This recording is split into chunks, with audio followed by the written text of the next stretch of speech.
शांति। हम हर वर्ष रावण को मारते हैं, फिर भी वह हर वर्ष लौट कर आ जाता है। कौन है ये रावण और आखिर ये मरता क्यों नहीं? आज हम समझेंगे रामायण में वर्णित रावण के किरदार का स्पिरिचुअल एस्पेक्ट, अर्थात आध्यात्मिक रहस्य। 5 विकार नर के और 5 विकार नारी के। नर और नारी के विकारों का कंबाइंड रूप ही रावण है। जैसे विष्णु को चतुर्भुज अर्थात 4 भुजाधारी दिखाते हैं, जिसमें 2 भुजाएं श्री लक्ष्मी और 2 भुजाएं श्री नारायण की हैं, तो दोनों के कंबाइंड स्वरूप को ही विष्णु कहा जाता है। तो 5 विकार नर के और 5 विकार नारी के, तो ये हो गया 10 सर वाला रावण, जिसे हम सरल शब्दों में माया भी कहते हैं। तो ये है इसका आध्यात्मिक अर्थ। अब हम जानेंगे रावण के प्रैक्टिकल एस्पेक्ट को। रावण को हर हिसाब से एक्स्ट्रा ऑर्डिनरी पर्सनालिटी दिखाते हैं, जैसे 10 सर, प्रकांड पंडित, ऋषि पुत्र, जाति से ब्राह्मण और कर्म से राक्षस। इतना परम भक्त जो सर काट काट कर भगवान शिव पर चढ़ाता था, लेकिन कर्मों से अति निम्न। तो हम देखते हैं कि रावण की पर्सनालिटी में काफी कॉन्ट्रडिक्शंस अर्थात विरोधाभास देखने को मिलते हैं। हम सब यह समझ सकते हैं कि वास्तव में 10 सर होना संभव ही नहीं है, क्योंकि सर जब तक बॉडी से कनेक्टेड ना हो तो वह जिंदा कैसे रहेंगे? कौन से सर से खाएगा और कौन से सर से बोलेगा? और हर एक सर में एक आत्मा का होना भी आवश्यक है, जो उस सर को जिंदा रखती है।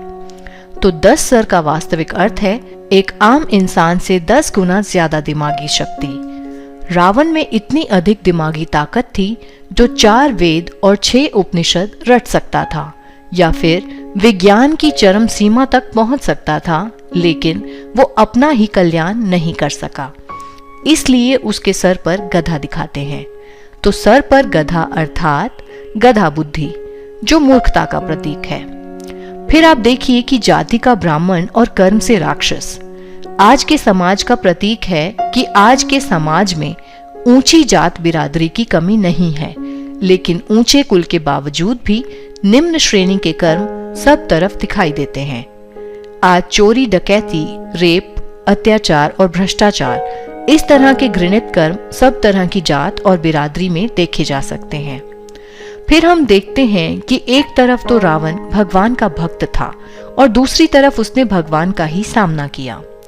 तो यह प्रतीक है आज का मनुष्य, जो पूजा पाठ, भक्ति आदि तो बहुत कर रहा है, पर इस सब के बावजूद भी जब स्वयं परमात्मा अपना संदेश भेजते हैं कि हे आत्माओं, मैं आया हूँ तुम्हारे पास और आकर के ये कहता हूँ, अब पवित्र बनो, अब मेरे बनो, मेरे साथ मन बुद्धि को जोड़ो, तो लोगों को यह स्वीकार ही नहीं और ईश्वर को ना पहचानने के कारण भौतिकता के आकर्षणों में ही मस्त रहते हैं। खाया पिया सोया ऐसे ही जिंदगी काट देते हैं। फिर ये भी देखते हैं कि रावण को इतनी सिद्धियां प्राप्त थीं, जो इंद्र उसका जल भरता था, पवन देव उसको पंखा करता था, अग्निदेव उसका खाना बनाते थे और मौत उसके पाए से बंधा था। ये आज के साइंस के घमंड को दर्शाता है। आज के मनुष्य ने 5 तत्वों को बांध लिया है।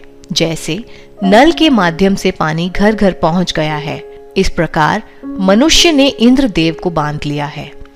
गैस के स्टोव को ऑन करते ही अग्निदेव प्रकट हो जाते हैं और हमारा खाना बनाते हैं। इस प्रकार अग्निदेव को भी बांध लिया है। बटन दबाते ही कूलर और एसी चल जाते हैं। इस प्रकार पवन देव को कंट्रोल किया है और मौत को भी इंसान ने पाए से बांध लिया है। जैसे हम देखते हैं कि वेंटिलेटर्स पर रखकर डेथ को डिले किया जाता है। तो यह सृष्टि है रावण राज्य और विज्ञान है इस रावण राज्य की सिद्धियां। तो यह पूरी धरती एक सोने की लंका है, अर्थात इस दुनिया में आकर्षणों की कमी नहीं है। फिर लंका को एक आइलैंड भी दिखाते हैं, जिसमें 3 हिस्सा पानी, 1 हिस्सा जमीन है। यह पूरा विश्व भी एक टापू है, जिसमें 3 हिस्सा पानी और 1 हिस्सा जमीन है। तो हम सभी एक आइलैंड में बैठे हैं। रावण अर्थात हमारे अंदर के विकार हमें डरा रहे हैं और राम हमारे सामने है। यानी परमात्मा भी इस समय हमारा आह्वान कर रहे हैं कि आओ अपने अंदर के रावण को मारो, रावण की नाभि में तीर मारो और आत्मा रूपी सीता को आजाद करो। तो नाभि अर्थात जड़ को पकड़ना है। तो ये जड़ है अंदर का थॉट सिस्टम। तो अंदर के थॉट सिस्टम को चेंज करना है और योग अग्नि का बाण मारना है। यहाँ हम राजयोग की बात कर रहे हैं। जब हमारा कनेक्शन परमात्मा से जुड़ने लगता है तो ये 5 विकार भस्म होने लगते हैं और अंदर के रावण को मार डालते हैं। तो हमने जाना कि रावण अर्थात यह 5 विकार और राम अर्थात परमपिता परमात्मा शिव। अब आप सोच रहे होंगे कि राम तो राम ही होगा ना, हम यहाँ शिव को राम क्यों कह रहे हैं? तो हम आपको बताते हैं कि राम भी 4 प्रकार के होते हैं। याद करिए कबीर दास जी का वह दोहा जिसमें उन्होंने बताया है, एक राम दशरथ का बेटा अर्थात श्री रामचंद्र जी, एक राम घट घट में लेटा अर्थात आत्मा राम, एक राम जो ब्रह्म पसारा अर्थात ब्रह्मा, और एक राम जो न्यारा प्यारा अर्थात निराकार परमात्मा शिव। तो रावण और राम के संदर्भ में असल में उस न्यारे प्यारे राम की बात की गई है।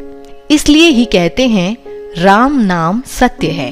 तो यहाँ भी वही शिव की ओर इशारा किया है जिसे सत्यम शिवम सुंदरम भी कहा जाता है, अर्थात सत्य ही शिव है। ओम शांति।